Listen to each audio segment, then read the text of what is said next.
Steven Z Killer has become powerful. His channel has hit over 100,000 subscribers. He keeps getting stronger and has more room to grow, so subscribe to Steven Z Killer today. What's up, everybody? Steven Z Killer here, bringing another reaction to some more Game Theory FNAF goodness. Now, this is some more, and this should probably be the last one. I believe he said this was going to be a 3-part series, and this is the 3rd one. So, unless he has plans for more stuff, this is probably the last of the FNAF security breach videos that he's going to let us know about. And this one is Golden Freddy really in security breach? So I'm interested in checking this one out. We're on the road to 200,000 subscribers. I know we can hit this goal based off of this right here, showing 77% of you guys watching are not subscribed. If you're not subscribing, it's 2 reasons. 1, you're new, or 2, you're returning. If you're brand new to the channel, welcome, welcome. Go check out the other reactions to the other FNAF game theory stuff and other FNAF videos in general on the channel. And hopefully you enjoy it enough to hit that subscribe button today. And if you're returning, welcome back to the channel. How you doing again? And hopefully this is the video that gets you hit that subscribe button, hit the notification bell, maybe even join the Discord today. Link down below in the description if you guys wish to check out this video in its entirety. Thank you, King Joseph, for subscribing. Do what he just did. Hit that subscribe button. And you may get a shout out in one of my reactions because I leave that on. But anyways, link down below. Go show your support to Game Theory. By going to the original channel, liking, subscribing, doing all that good fuck shit. And let's get into this video and enjoy it right now. Thanks for coming in, Freddy. I heard you got some new eyes recently. Just want to check to make sure that they're all functioning before we send you back out there on the stage. Tell me, what do you see here? That is my friend Bonnie. I miss him. Don't we all? Don't we all? How about this one? It's me? Interesting response with heavy lore implications. Gonna make a note of that one. Alright, how about this last one? Oh, that's the DJ, you know. DJ... No, hold on, don't help me, I have this. DJ... Music Come Man? on, Freddy, it's obviously... Music Man! Music Man! Music Man! Music Man! Music Man!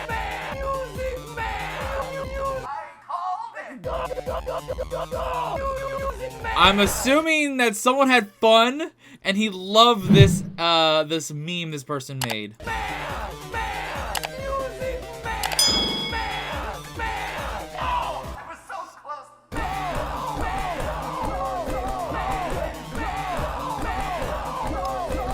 Someone had a lot of time on their hands. Hello, Internet! Welcome to Game Theory, where the only thing that slaps harder than our remixes is you slapping that subscribe button. A huge thank you to Doofix from the Game Theory subreddit for helping that meme achieve its true final form. And I knew it had to be someone else that made that, and he wanted to show it off. Only has 400 views, so let's blow that channel up. Link is in the top line of the description. You know what to say. Fill up those comments. Let me hear you.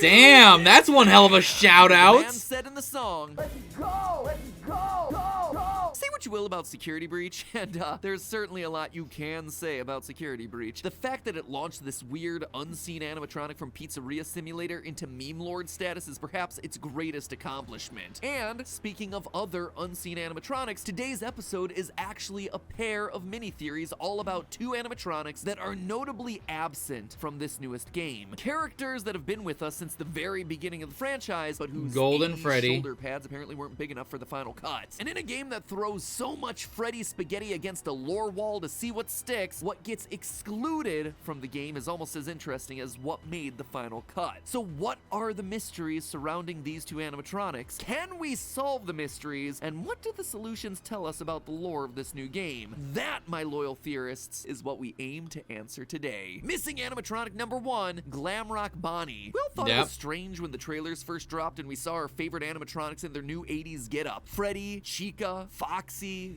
kind of, and no, that's an alligator. Yep, Montgomery Gator was in, and Bonnie the Bunny was out. At first, I thought this was just gonna be a repeat of Sister Location. Introduce some new characters, reintroduce some old ones with new looks, and, you know, just leave a couple out. But then, right outside of the daycare of Security Breach, we hear this. There is no rabbit at the Mega Pizzaplex. Not anymore. And that right there, my friends, is theory bait. Stick it on a fish hook and drop it in the water to reel me in. Clearly, this was more than just an arbitrary swapping of characters. There's a story here, a mystery to solve. Glamrock Bonnie did exist at some point here in the Pizzaplex and now doesn't. And the game continues to remind us of this mystery as we explore them all. While trying to decommission Chica, you have to venture into Bonnie Bowl. And while we're up there, Freddy says this. I do not come up here anymore. I miss him. We even get a collectible message from Roxy Raceway that talks about him. Quote, management report. The bowling alley needs a re-theme. While most of the Bonnie art was removed, kids keep asking, where's Bonnie? Do we have an officially approved response? So yeah, where is I do Bonnie? remember that The one kids being wanna a know, and log. heck, I want to know what happened to everyone's favorite rabbit. Well, to answer that, we actually have to follow the other messages that we get in the So there's a little bit about, like, this security alert Monty found behind a possibly locked being the Monty reason gate, the Bonnie's game's opening gone. Service tunnel. Okay. Quote, security report 12:24 a.m. Bonnie is seen leaving his green room in Rockstar Row heading east towards the atrium. 2:40 a.m. Bonnie enters the East Arcade. 4:12 a.m. Bonnie enters Monty Golf. Bonnie is wandering around the Pizzaplex and winds up in Monty Gator Golf. And see, this is an important detail because as we see in both the game and the collectible messages, Monty has a bit of a mean streak going on. He likes breaking things. He also has a bit of an ego. I don't know if you noticed, but the animatronics in this game are unusually human compared to the ones that we've seen previously. They have personality, emotions. We see Roxy crying in her room because we've managed to escape her. We should have found him by now. It's not fair. I'm not a loser. Chica is just hungry all the time, and Monty wants to be the star. He's looking for a way to rise to the role of leader of the band, singer in the spotlight. We know this thanks to hole number 9 of the Gator Golf minigame. Monty is center stage, and Freddy is left out in the dumpster. So when bass player Bonnie, I still need to go back and do that. Like, I did not know you can actually play mini golf in it. To take him out and become the bass player himself. This is all fairly straightforward just from reading those collectible messages, but it does leave me wondering why. Why did Bonnie go to Monty Golf in the first place? Well, what if someone led Bonnie there so he would get destroyed? Monty would get what he wants, a more prominent role in the band, and Bonnie would be quietly decommissioned and turned to scrap. Scrap that could then be used to help rebuild another rabbit that we're all familiar with. One that's hiding out in the basement. Good old Burn Trap Afton. You want to know where Glamrock Bonnie is? Right there, right in front of your face. Burn Trap's body is Glamrock Bonnie's body. And I'm not just saying that because they're both rabbits. There's actually a couple more clues that pointed me in this direction. If we turn back, I never thought about that! In form of Scrap Trap during Pizzeria Simulator and Ultimate Custom Night, there were some interesting design details. Namely, the fact that we can see a lot of bone underneath the suit. A lot of bone. Top of his skull, his jaw, around the eyes here, even the collarbone you can make out in his jump scare. But here in Security Breach, Afton has basically got a whole new body. As Scrap Trap, he was made primarily of bone and muscle, but now he's almost entirely animatronic, with the exception of the weird fleshy tendons that entangle the endoskeleton, as well as the skull, which now appears to be melted into the rabbit face. But we see loads of endoskeletons throughout Security Breach. We even hear Vanessa saying that they could just put old casings onto new endos if they need to. Monty will run the shows until Parts and Service can slap your casing on a new endo. So why then am I so sure that Burn Trap uses Bonnie's endo when they could? No, this is actually a really cool one because I've watched a couple of the videos already that explain like some of the theories or ideas of what happened to Bonnie and whatnot. This is one I've not seen, so I'm actually really intrigued, and I can get behind this theory. That does make sense. Have used any other endoskeleton? It all comes down to the hands. They make a big point in the trailers to reveal this mechanical hand with claws at the end of its fingers, and they put emphasis on it again during Afton's ending when his hand reaches out. You know, that's true in that trailer. There's actually a couple of things that happened in the trailer, the original trailer they dropped, that never happened in the game.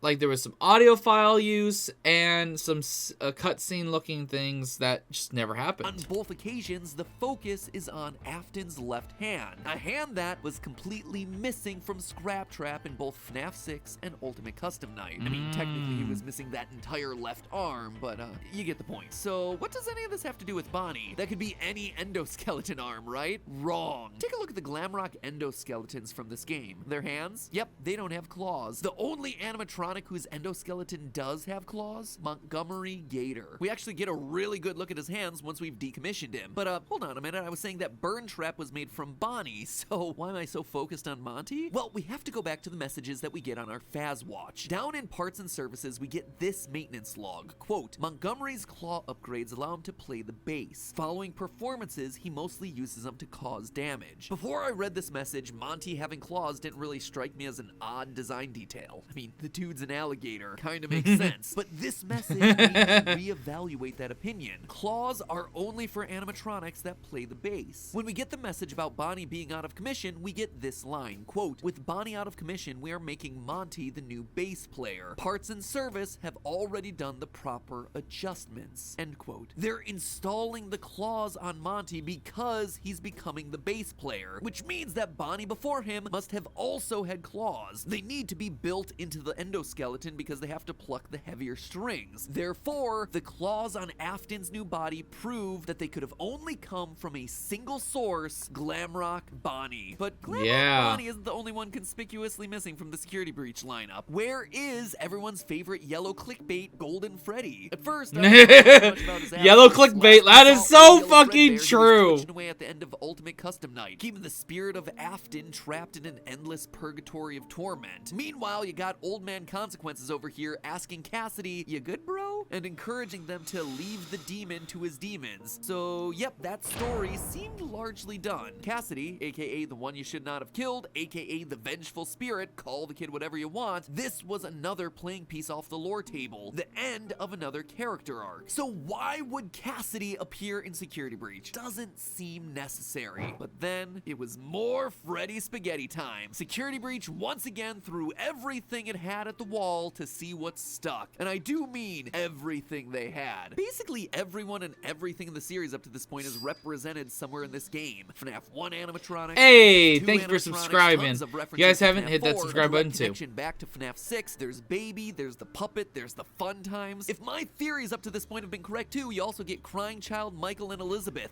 Yeah, I actually really agree with that. I really agree with that theory. The arcade cabinets reference everything from the original novel trilogy to the Fazbear Fright stories. Heck, in this one game you get Wait a second. Hold up. There's that many fucking novel trilogy to the Fazbear. There's that many fucking books? Goddamn! Bear Fright stories. Heck, in this one game, you get not only one, but two. Count them, two versions of William Afton. Glitch Trap and Burn Trap. You have all the versions of pretty much all the important characters throughout the franchise. So in a title that seemingly references every other important corner of FNAF lore, where's our golden boy Freddy? Well, he's there. He's hiding in plain sight. Right here. There's one thing that... Quest arcade games. The princess is, quite literally, Golden Freddy. Or, to be entirely accurate, it's actually the spirit of Cassidy inside the arcade game. I know, it seems crazy, right? And while I could try to bury the lead here and string this whole thing out, I'm not. There's just too much to talk about. We know that this is Golden Freddy because it's coming straight out of the horse's mouth. I guess it's the sheep's mouth because it's Steel Wool Studios. Anyway, if you dive into the game files, there's a character sprite folder labeled Cassidy. Open it up and what do you find? The princess. Now, I gotta be honest, that alone didn't convince me. Sure, it is a huge deal, and obviously the golden color of the princess is a direct connection back to everyone's favorite yellow bear, but this is also a series that's used the name Jeremy in like, what, at least 4 separate places? Is that right? 4? He's a missing children's incident kid, he sliced his face off in FNAF VR with a paper cutter, he's a security guard from the FNAF 2 paychecks, and oh yeah, he's in the latest Fazbear Frights book. So yep, those are the 4 instances that I can just remember off the top of my head. So forgive me if I'm in need of a bit more proof here before I call this one one confirmed, so I kept digging. First, it's worth noting that in a previous theory, I suspected that the princess was actually meant to be a stand-in for Vanessa. You see, Security Breach isn't the first time that we've actually seen the Princess Quest minigame. It originated as part of the mobile port for FNAF VR when they needed some way of telling Vanessa's story. Instead of finding 16 glitching cassette tapes like you did in the original FNAF VR, the mobile port has you playing Princess Quest 1,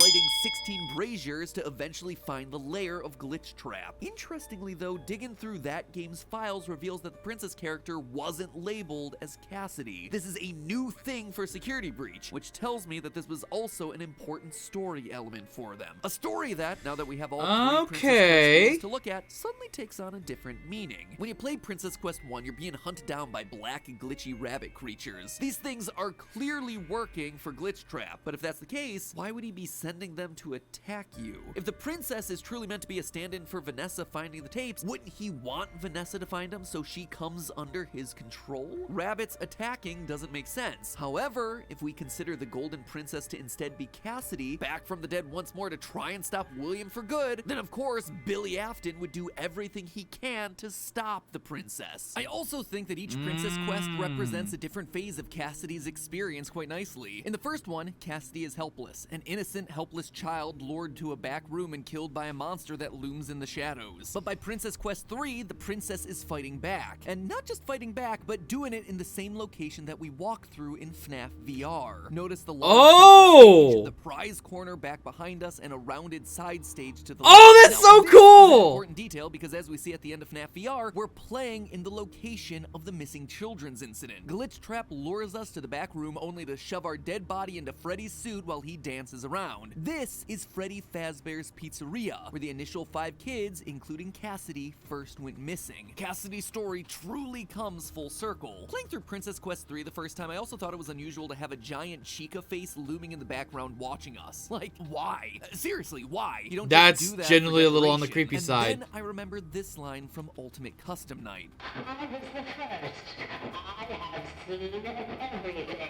I was the first. I have seen everything. This means that Susie, the spirit inside of Chica, saw the deaths of everyone else, meaning that she was probably watching as Cassidy was killed. Hence why she, of all the characters, would be the one watching us in this moment. So the file name Really? matches, I didn't the know color that. matches, the narrative arc makes sense as we revisit important locations from Cassidy's past, but that's not all. Elsewhere in the files, there's another piece of glitch text, similar to the text that we originally saw when you approach Glitch Trap in Princess Quest 1, but this time it's much shorter. It'd be hard to decipher if we hadn't just decoded Afton's text before, but we did, and using that code, we're able to translate these dots as "It's me," the iconic phrase that we've seen every time that's Freddy has been awesome! present throughout the series. Last but not least, Cassidy being here just makes sense with the story. Whenever there's William, Cassidy is close behind, hence the whole vengeful part of Vengeful Spirit. This is something that we actually see in the Fazbear Frights books, specifically the story The Man in Room 1280. In this story, we get a ruined, burned William Afton dying on a bed, haunted by an angry spirit named Andrew with curly black hair wearing an alligator mask. This very clearly is meant to be the book stand-in for Cassidy. In a previous story, Andrew outright says, quote, "I do remember wanting to get back at someone who hurt me. I think I attached myself to him. I got into his soul, made sure he couldn't move on when he should have died. I remember I wanted him to suffer the way he made me suffer." Basically, the two are inseparable. Andrew grafted himself onto Afton, and now their souls are mixed. So consider this. Glitch Trap was created when a bunch of circuit boards were scanned into a system to create a video game. They sent us that stuff in the first place with no explanation. It was just junk. Circuit boards and things like that. Somehow, though, there was usable code on some of it. If Cassidy was truly attached to Afton, then Cassidy's spirit would also likely be in those circuit boards, thereby creating a digital version of her, aka the princess. So yeah, I feel pretty darn confident that that is That's indeed actually- Cassidy in Princess Quest. Everything That's I could find fucking backs it up from cool. a That's- design, timeline, so much narrative goes sense. into this Also, the file fucking- name these suggests game that the series. king is actually Old Man Consequences. Sure, I guess. Leave the demon to his demons. Unless, of course, you want to take my sword and go ham on him. Anyway, so what does it all mean? Why is this important at all? Well, it gives us a rationale for why playing some random arcade games somehow manages to free Vanessa from Glitchtrap's control. As a reminder, if you play all 3 Princess Quest games, you get the free Vanny ending, where she turns good and joins you eating symbolic ice cream cones. But really, it's a pretty weird logical leap that playing a few random arcade games somehow gets this young woman free of the virus that's infected her brain. But now, it makes a bit more sense. At the end of Princess Quest 3, we confront a large security door that's covered in purple goo, only to get a blood-curdling scream. That goo tells us that it's Glitchtrap behind the door. It even has a glowing set of eyes on the left-hand side, which, if you squint, kinda looks like a rabbit head. This kind of goo wasn't present in the identical door within Help Wanted, implying that he is now in control. So when Cassidy unlocks the door and goes in, the digital scream that we hear from the other side is Glitchtrap dying, crying out as Cassidy delivers the killing blow, and maybe, hopefully, finally, putting both of their souls to rest. Security Breach. That bitch is dead. Story about endings. Throughout all of my Security Breach theories thus far, we focused heavily on the idea of characters coming full circle, giving closure to them and ending their parts within the FNAF storyline. The crying child and the missing children got their closure back in FNAF 3's Happiest Day. Henry and the puppet got their closure in the FNAF 6 ending. If I'm right about my theories, then the rebuilt Afton kids get their closure on the hillside eating ice cream here in Security Breach. And now Cassidy. While all the other dead kids of the series have been able to move on, Cassidy has always remained, always trying to chase Afton down, torturing him in purgatory for what he's done, so driven by anger and revenge that she couldn't let go. So this feels like a great ending to this chapter of the series. Finally, Cassidy gets to join the others and rest, putting aside their agony and putting an end to the Golden Freddy arc, and hopefully to Afton's arc as well. But there's still one more. Yeah, that's he needs to be incomplete. done. More secrets in this game that we haven't talked about yet. Tune in next FNAF episode as we wrap up our coverage for Security Breach by talking about Oh, so there is going to be another one. controversial Okay. and frustrating part of it, the retro CDs, the mysterious Patient 46, and what all of that has to do with the theories that we've covered so far. So bite of 87 that subscribe button to ensure that you don't miss it. And as always, remember, it's just a theory. A game theory. Thanks for God, watching. these are always so good. So And that remember, February 19th, Saturday, for our final Security Breach theory, and then make sure you stick around after the episode for a live theorist talkback, where me and a bunch of other FNAF theorists from around 19th, YouTube huh? get together to discuss So all literally things 2 weeks Security from now. Breach. The good, the bad, I'll have to the look out for that. robotic. And we can't wait to hear your thoughts on it as well. All right. Well, I'm excited for that. I'm super excited for that last one. So we are going to get one more. So I'll be definitely reacting on the 19th whenever that does drop to the last finale theory. But anyways, guys, thank you guys for watching my video. If you guys enjoyed my reaction, by all means, hit that like button, hit that subscribe button, do all that good fuck shit. And yeah, look out for my streams, and I'll see you guys in the next one. Until then, later! This is the Prince of the motherfucking Saiyans, and I am ordering you to subscribe to Steven Z. Killer!